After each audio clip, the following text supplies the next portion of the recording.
예, 안녕하십니까. 부동산 정책론 3차시 강의입니다. 네, 지금까지 이제 우리가 박정희 정부부터 노무현 정부까지 그러한 부동산 정책이 어떻게 이루어져 왔는가 하는 부분을 지금 살펴보고 있습니다. 이제 오늘부터 이명박 정부부터는 사실상 이제 부동산에 대해서 어떤 그런 새로운 그런 패러다임을 도입하려고 각 정부가 노력을 많이 하게 됩니다. 그래서 이명박 정부, 박근혜 정부, 현 문재인 정부, 이 부동산에 대한 기존의 틀을 깨고 새로운 그런 개념의 부동산 정책들을 이제 도입하려고 이제 많이 하게 됩니다. 그래서 오늘 현 정부까지 문재인 정부까지 부동산에 대한 정책들을 한번 가볍게 한번 보고요. 다음 주 시간에는 이 각 정부들의 그런 그 부동산의 정책들의 특징들 이런 것들을 비교해서 한번 보고 현 정부에서의 부동산 정책에 대한 그런 어떻게 평가할 것이고 어떠한 어떤 문제점이 있었고 또 어떤 개선 방안이 있을까 하는 부분들을 한번 살펴보려고 합니다. 그래서 오늘 이명박 정부부터 한번 보면 사실 이제 이명박 정부 때는 이제 그 전 노무현 정부에서 각종 부동산의 그 규제 정책을 상당히 피게 되죠. 뭐 그건 어차피 그 김대중 정부에서의 그러한 그 완화 정책이 결국은 부동산 가격이 상승되면서 노무현 정부는 뭐 불가피하게 부동산과의 전쟁을 필 수밖에 없었던 거고 그런 정책들이 이제는 노무현 정부 말기부터 조금 이제 효과를 보는데 그런 상태에서 이제 이명박 정부로 넘어옵니다. 이명박 정부는 어쨌든 이제 시장 경제 이런 논리였기 때문에 사실상은 노무현 정부에서 있어 왔던 그런 재건축에 대한 노무현 정부는 사실상 재건축에 대해서는 굉장히 많은 규제를 했었어요. 뭐 재건축 이익 환수금 또는 뭐 조합원 지위 양도 금지 뭐 이런 것들이 노무현 정부에서 많이 있어 왔습니다. 그래서 이명박 정부가 이제 잡으면서 이명박 정부는 어쨌든 이제 이런 재건축 쪽을 규제를 좀 풀어야 되겠다는 쪽으로 정책을 피게 됩니다. 그래서 취임하는 2008년도에는 보시면 우리가 지금도 논의가 되고 있는 재건축에 대한 초과이익 부담금 제초안이라고 하죠. 제초안을 면제를 해주고 또 취등록세를 그때 당시 2.2%였는데 1.1%로 완화를 해주고 또 재건축에 대한 조합원 지위 양도 금지 즉 재건축은 조합 설립 이후에는 양도가 금지됩니다. 즉 양도가 금지된다는 얘기는 결국은 재건축으로 인한 나중에 아파트 분양권을 입주권을 안 주겠다는 얘기예요. 그냥 입주권 안 주고 현금으로 주겠다는 얘기거든요. 그렇게 되면 뭐 손해가 많이 되겠죠. 나중에 설명드리겠지만 그런 이런 조합원 지위 양도라든가 또 후분양제 재건축에서 후분양제를 노무현 대통령 때 했거든요. 이 후분양제도 폐지합니다. 그래서 이러한 정책들을 많이 피게 돼요. 그래서 재건축에 대한 규제를 조금씩 풀고 있었고, 그리고서는 이제 이명박 정부에서 야심차게, 자, 지금까지의 그러한 중서민들을 위한 정책이라고 한다면, 결국은 우리가 이명박 정부를 대표하는 정책은 보금자리 주택 정책입니다.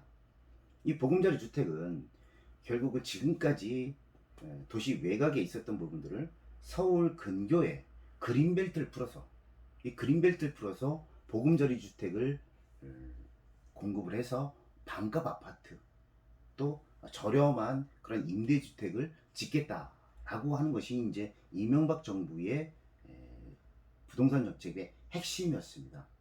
그래서 물론 이제 지금도 그 그린벨트 풀어야 되느냐 말아야 되는 문제가 있는데 사실상 박정희 정부 때 있었던 그린벨트를 결국 김대중 정부 때 약간 풀었습니다. 경기 활성화를 위해서 약간 풀었어요. 조금 풀었지만 그래도 많은 부분을 푸는 건 이명박 정부예요.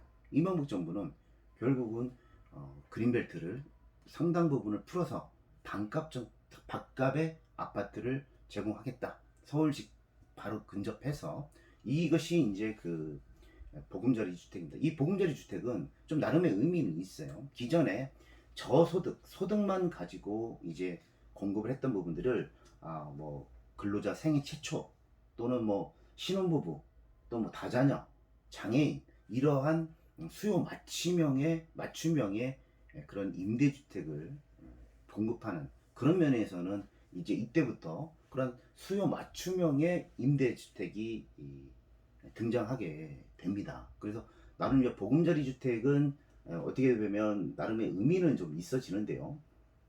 이제 문제는 이 보금자리 주택이 그 전인가 후에 그리고 이제 보금자리 주택이 2008년 9월에 발표가 됐습니다.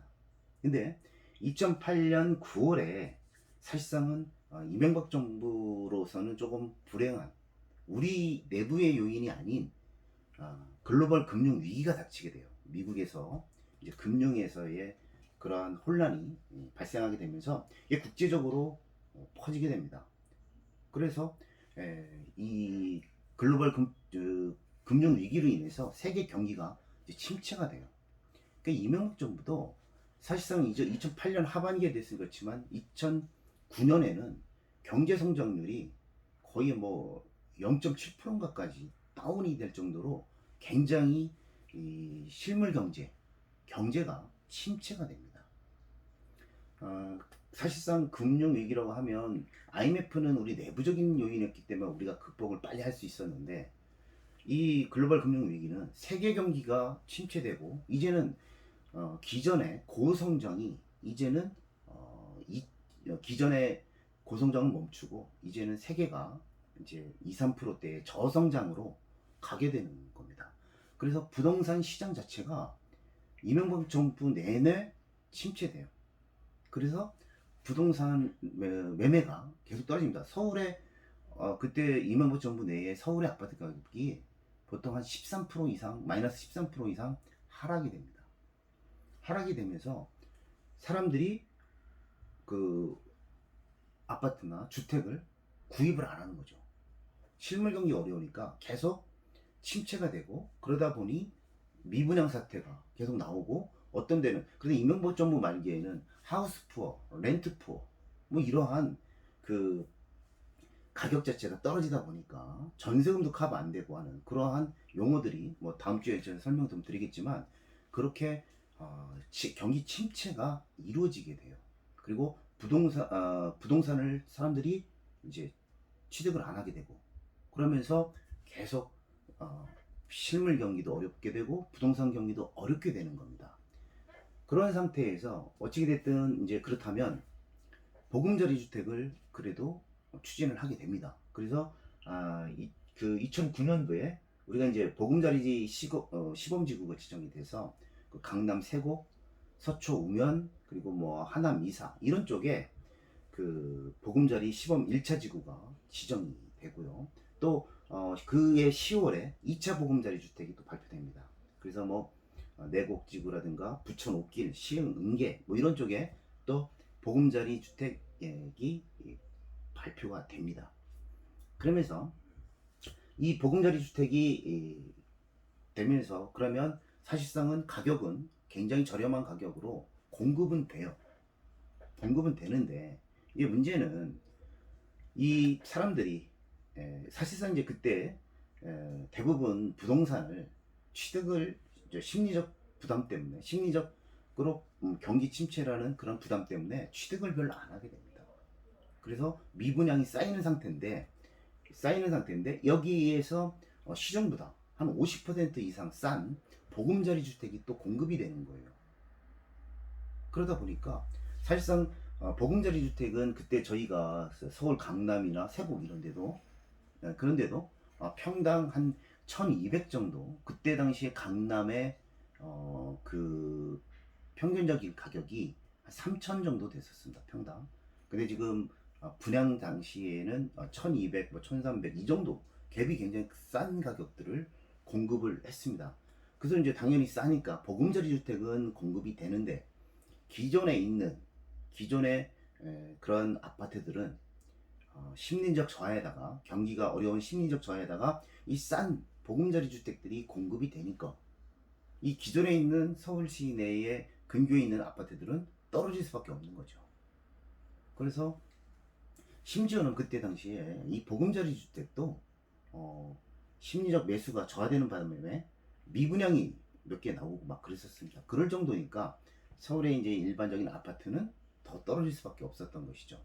그렇게 이제 아파트 가격들은 매매 가격이 떨어집니다. 그렇다면 그러면 전월세, 그 서민들이 하는 이런 임대라든가 전월세는 그러면 그것도 하향 조정되느냐? 그렇지가 않았습니다. 왜냐하면 이 매매 시장이 침체되고 또 보금자리 주택이 2차, 3차가 나오게 되니까 사람들이 집을 안 사요.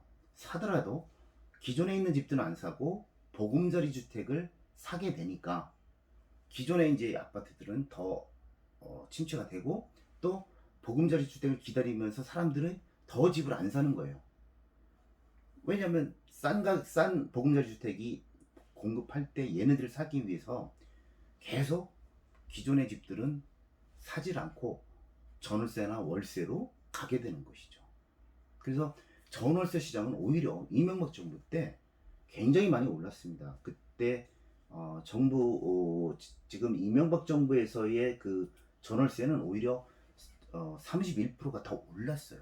그리고 그러다 보니 보금자리 주택도 지지부진해지다 보니까 거기서 보금자리 주택에서의 임대주택, 보금자리 주택은 분양도 있고 임대도 있는데 이 임대가 계속 별로 짓지를 못했던 겁니다. 그것은 뭐 여러 가지 분석이 있을 수 있는데 이명박 정부는 어찌됐든 부동산 경기 쪽에서는 이 세계 실물 경기 어려움으로 인해서 이 회복되기가 좀 어렵다고 본 것 같아요. 그렇다면 경기를 살리기 위해서는 어떠한 4대강 아니면 SOC 사업 이런 쪽에 즉 토목을 부양을 해서 경기를 살리겠다 이런 쪽이었고 주택건설 이쪽은 좀 그래도 순위가 좀 밀렸던 그런 부분도 있습니다. 그래서 실제적으로 사람들이 집을 안 살려고 하다 보니 안 살려다가 보고 안 사고 대기하면서 전세 월세를 찾았던 거고 또 임대가 줄어들다 보니까 임대는 전세 시장은 이명박 정부 내에 31%가 하락을 했었던 그런 부분입니다. 그래서 이명박 정부는 결론적으로 얘기를 하면 사실상 이명박 정부도 주택시장 정상화나 서민 이런 걸 위해서 굉장히 많은 그러한 정책을 피게 됩니다. 뭐 나중에 이제 또 설명을 좀 드리겠지만 투기 과열지구도 해제하고 양도세 중과세도 폐지하고 했는데 워낙 이그 금융 위기가 장기적으로 또 세계적으로 하다 보니까 경제 성장률 자체가 2% 3% 정도밖에 안 되는 거예요. 그러니까 경기가 안 사니까 이 부동산 경기도 이제 침체가 되고 그래서 미분양이 쌓이게 되는 그런 상태가 되어버렸습니다. 그래서 이명박 정부 때의 대표적인 부동산 정책은 보금자리 주택인데 이 보금자리 주택이 실질적으로 매매 가격도 침체를 시켰고 그렇다면 전월세 시장을 그럼 안정을 시키고 하향시켰으면 모르는데 오히려 전월세 시장은 더 많이 올랐다는 거예요. 사람들이 집을 안 사니까. 그리고 안 사면서 대기하고 보금자리 주택을 지켜보다 보니까 이게 전월세 시장도 불안했던 것이고 그리고 결론적으로 이명박 정부는 사실상 여러 가지 대책을 내놓기는 합니다. 그래서 보금자리 주택 사전 예약이라든가 왜냐면 지금 사전 청약 받지 않습니까? 사전 청약을 통해서 예측 가능성을 좀 올려주려고 했던 그런 부분들을 다 시도를 했어요. 그렇지만 경기가 워낙 안 좋았기 때문에 그 이명박 정부에서는 어떻게 보면 부동산 쪽으로는 크게 성공하지 못했다 이렇게 볼 수밖에 없는 것이죠. 그게 이명박 정부의 뭐 책임이라기보다는 워낙 그때가 금융 위기로 인해서 경기 침체가 돼 있었던 그런 상태였기 때문에 이명박 정부는 제대로 정책을 필 수밖에 없었던 피기가 어려웠던 그런 한계가 있었던 걸로 이렇게 보입니다. 그러면서 이명박 정부를 넘어오면서 이제 박근혜 정부로 넘어오게 됩니다. 박근혜 정부는 그렇죠.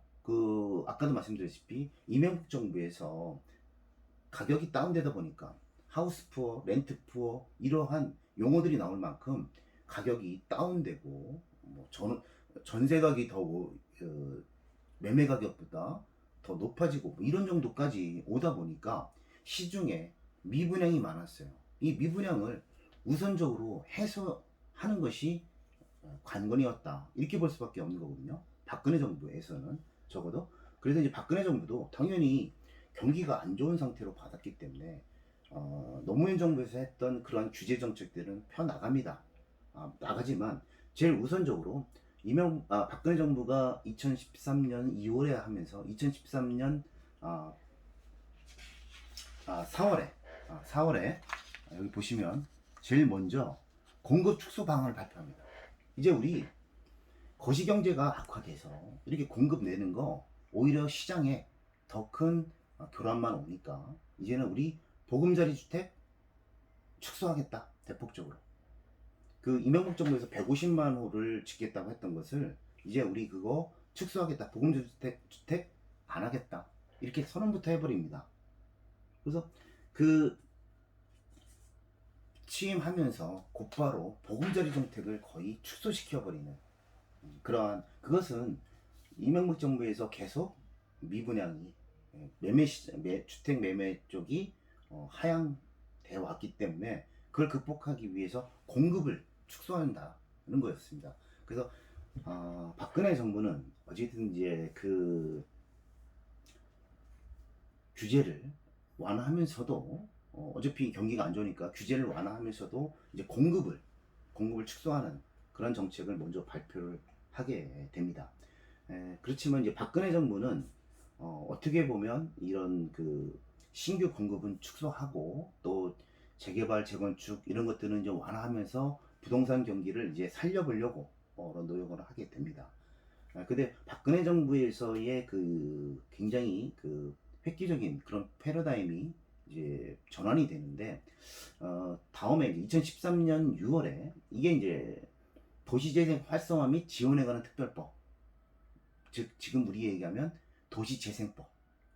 이 도시재생법을 박근혜 정부 때 이제 도입을 하게 됩니다. 박근혜 정부도 그런 생각은 했던 것 같아요. 이 기존의 재개발, 재건축 또 그리고 뭐 택지개발 촉진법 같은 그러한 수용 사업 같은 경우는 거기에 있는 그 원주민들은 내몰리고 새로운 사람들이 새로운 분양받은 사람들이 와서 어떤 투기가 이루어지고 하는 부분들이 있으니까 이제는 재개발, 재건축 그리고 도시개발 뭐 이러한 부분들보다는 이 기존에 있는 그러한 도시들의 재생, 즉 그 원주민들을 다시 그곳에 그 도시에 머무르게 하면서 각종 도로라든가 아니면 어떠한 주차장 아니면 어떤 공용 화장실 이런 편익시설들을 제공해 주면서 이 도시를 좀 더 사람이 살 수 있도록 이렇게 하는 것이 맞겠다 싶어서 사실상 이제 박근혜 정부 때 도시재생 특별법을 만듭니다. 이건 사실은 이제 기존에서의 도시 개발 패러다임을 바꿔버리는 거예요. 이제는 모든 것들을 강제 철거하고 원주민을 내쫓고 해서 새로운 사람들에게 어떤 부동산 투기가 일어나는 그런 전형적인 도시개발 사업은 이제 그만하고 그 지역을 자꾸 이제 지방 같은 데는 인구가 빠져나가잖아요. 그 인구가 빠져나가지 못하도록 그 지역을 원주민들이 있는 상태에서 주차장 같은 그러한 도로 좀 확장해주면서 그러한 도시 기반 편익시설을 설치해 줌으로써 주민들이 그 지역에 다시 이렇게 그 지역을 활성화하면서 살 수 있도록 하는 이런 도시재생법을 제정을 하게 됩니다. 굉장히 이제 획기적인 거예요. 기존의 도시개발 사업에서 이제는 도시재생으로 가게 되는데 박근혜 정부는 이 도시재생에 대해서 여러 가지 발표를 하고 활성화하려고 하는데 막상 실질적으로 좀 도시재생 쪽을 초안 기초를 잡고 제도를 이제 만들어내는 그런 쪽이었어요. 그것을 완전 활성화하고 그러지는 못했습니다. 왜냐하면 박근혜 정부 때의 그 도시재생은 주로 정부에서 주도가 돼서 시행을 하게 되는데 사실상은 적극적인 지원을 못 해줍니다. 그 문재인 정부하고는 그게 차이가 있거든요. 이따 좀 설명을 드리겠지만 그래서 지금 박근혜 정부 때의 도시재생은 문재인 정부에서는 이걸 더 확대해서 확장을 해서 도시재생 뉴딜 사업으로 바꾸게 되는 거거든요. 그래서 도시재생 사업을 박근혜 정부 때 추진을 해왔지만 그것을 실제적으로 더 확대해서 한 것은 문재인 정부에서의 도시재생 뉴딜 사업으로 이렇게 갔던 부분이 있습니다. 자, 그래서 중요한 것은 어쨌든 이제 이러한 도시 개발의 이러한 패러다임을 이제는 좀 바꿔보자. 다 이제 뭐 강제 철거해서 원주민들 내쫓고 뭐 이런 게 아니라 이제는 거기 살고 있는 원주민들이 거기서 계속 살면서 거기에 그 어떠한 그 편익시설 같은 것을 설치해주고 그 지역을 좀 활성화해보자는 쪽으로 해서 도시재생 활성화법이 2013년도에 도입이 됩니다. 나중에 이 도시재생 활성화는 제가 이제 도시개발법에서 도시개발 사업에서 다시 한번 어떠한 사업들이 있는지는 설명을 좀 드리겠습니다. 그리고 이제 2013년도에 어차피 취임 해에 중요한 임대 정책 같은 것들을 많이 발표를 합니다. 특히 임대 정책에서 이명박 정부는 보금자리 주택을 그 그린벨트를 풀어서 싼 값에 그러한 정책을 임대 정책을 폈다고 한다면 박근혜 정부는 행복주택입니다. 행복주택은 보금자리 주택 기존에 있었던 임대 정책과는 다른 게 이제는 이러한 임대를 어떤 소득으로만 제한을 해서 그 저소득층에만 제한하는 게 아니라 이제는 좀 다양화하게 해서 수요자 맞춤형으로 해서 물론 이명박 정부 때 이제 수요 맞춤형으로 해서 신혼부부라든가 다세대 이런 쪽에 줬는데 박근혜 정부는 이제는 계속 이제 인구가 이제 줄어들면서 이제 청년들에게 희망을 주기 위해서 이런 청년들에게 어떤 주거에 대한 불안을 덜어주기 위해서 이 행복주택을 공급을 하게 됩니다.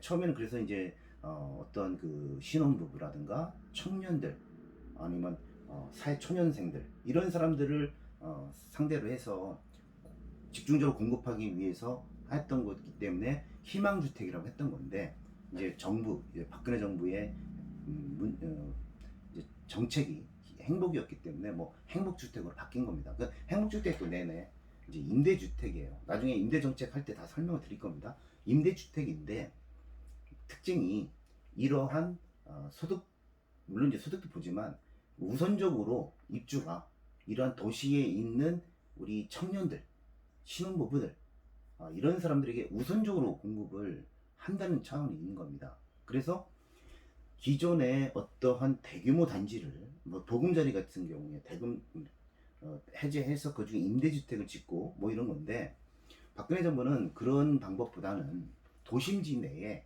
유유토지 즉 역세권 부지에 좀 공터 유유토지가 있다면 그러한 유유토지를 활용을 해서 청년들에게 우선적으로 임대를 주겠다라고 하는 것이 이제 행복주택입니다. 행복주택을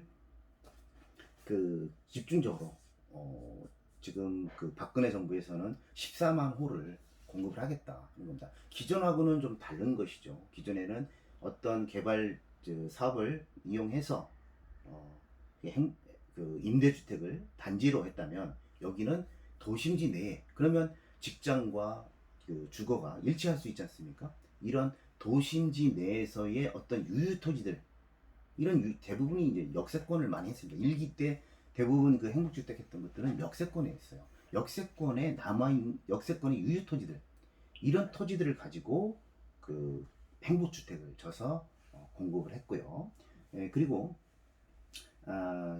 굉장히 또 중요한 것 중에 하나가 그 기업형 임대주택. 우리 여러분들 그 뉴스테이라고 들어보셨죠? 지금 그거는 좀 바뀌긴 했는데 뉴스테이라고 해서 기업형 임대주택이에요. 이 기업형 임대주택은 말 그대로 임대 아파트라는 겁니다. 임대 아파트인데 소득도 없어요. 중산층을 상대로 한 겁니다. 아주 어떻게 보면 임대 쪽에서는 획기적인 방향인데 모든 조건 필요 없고요. 중산층을 상대로 해서 넓은 평수 또 임대 초기에 임대료 이런 거 하나도 안 따지는 겁니다. 제한 하나도 없어요. 다만 제한이 있다면 그 8년 동안 그 임대를 놔야 되고요. 또 그 8년 동안 연으로 5% 이상은 전세를 올리지 못하는 이 두 가지 조건만 있으면 얼마든지 그 지원을 해주겠다는 것이 뉴스테이, 즉 기업형 임대주택입니다. 이거는 그때 당시만 해도 유주택, 무주택도 필요 없고요. 하여튼 제대로 좀 져서 이제는 그 소유의 개념에서 가옥을 소유의 개념에서 이제 거주의 개념으로 바꿔보자는 그런 시도였어요. 그래서 기업들에게 어떤 우선적으로 지원을 해줄 테니 니들 임대료나 뭐 자격 같은 거 제한 없이 해라.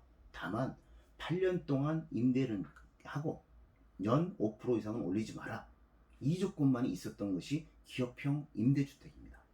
그 제도를 도입을 해요. 그래 박근혜 정부는 어찌 됐든 지금 그 임대주택에서는 행복주택 그리고 기업형 임대주택 즉 뉴스테이를 도입을 해서 임대 쪽에서는 어떤 많은 그러한 정책의 패러다임을 변환시키려고 하는 그러한 노력들이 있었습니다. 그래서 이걸 관련해서 사실상 이제 임대주택법을 그 이후에 공공주택 건설 등에 관한 특별법, 즉 공공주택 특별법, 그리고 민간 임대주택에 관한 특별법, 민간 임대주택법 이 두 개로 나눕니다. 그래서 공공에서 하는 그 기존에는 임대주택법에서 모든 걸 다 규제를 했는데 이제는 국가, 지자체 그리고 LH나 SH 등 공공기관에서 하는 그러한 임대주 정책은 공공주택 특별법, 공공주택 건설 등에 관한 특별법하고 민간에서 하는 그러한 임대주택은 민간 임대주택 건설에 관한 특별법, 민간 임대주택법 이 두 가지로 나눠서 이제 임대주택에서는 체계화를 잡아가게 됩니다. 이렇게 이제 박근혜 정부에서 이러한 임대 정책이나 이런 부분들은 문재인 정부에서 다 이어받아요. 문재인 정부에서는 사실상은 박근혜 정부에 있었던 도시재생도 도시재생 뉴딜로 그리고 임대주택은 또 뉴스테이를 좀 더 발전을 시켜서 민간 지원 뭐 공공주택 이런 식으로 바꿉니다. 좀 발전을 시켜요. 그건 뭐 설명드리겠지만 이렇게 하게 돼서 박근혜 정부도 어찌됐든 지금 탄핵이 돼서 사실상은 4년 정도인데 뭐 3년 더 했나요? 예. 4년 정도 했죠. 4년 정도. 그래서 4년 정도 하면서 이제 초기에는 공공주택 공급을 좀 축소하고 또 박근혜 정부도 여전히 실물 경기는 그렇게 좋지 않고 부동산 경기는 그렇게 활성화된 상태가 아니기 때문에 수요 측에 즉 노무현 정부 때의 그러한 규제 정책들 그런 규제 정책들은 많이 완화를 해요. 그래서 LTV, DTI 이런 것들을 많이 확대를 해줍니다. 확대를 해주고 또 그 중산층 뭐 이런 부분들에 대해서도 이제는 지원을 해주기 위한 그런 다양한 임대 주택을 피고 있게 됩니다. 그래서 한마디로 그 박근혜 정부 때의 부동산 정책은 일단 공급 축소, 보금자리 주택 축소, 그리고 기존에 지금까지 해왔던 도시개발 사업의 주축이었던 택지개발 촉진법 그게 뭐 지금까지 도시를 다 개발해왔던 거 아니에요? 택지개발 촉진법을 폐지를 발표합니다. 언제죠? 2014년도에 이제 택지개발 촉진법 폐지해서 우리 신도시 안 만들게 이제 대규모 공급은 이제 안 하겠다. 그러니까 니들 집 사라. 뭐 이렇게 간 거예요. 그래서 박근혜 정부는 공급을 축소합니다. 그래서 이명박 정부 때 있었던 그런 공급을 미분양을 해소하기 위해서 노력합니다. 그때 당시에 최경환 부총리가 비뜯어서 집 사라. 나중에 집값 오를 거니까. 비뜯어서 집 사라. 이렇게까지 했던 것이 박근혜 정부입니다. 그러면서 이제 그 행복주택, 또 아까 말씀드린 뉴스테이 이런 것들을 펴 나가면서 찰나에 이제는 그 탄핵 2016년 후반기부터 어떤 그 탄핵의 위기에 올려서 정책을 못 피게 되는 것입니다.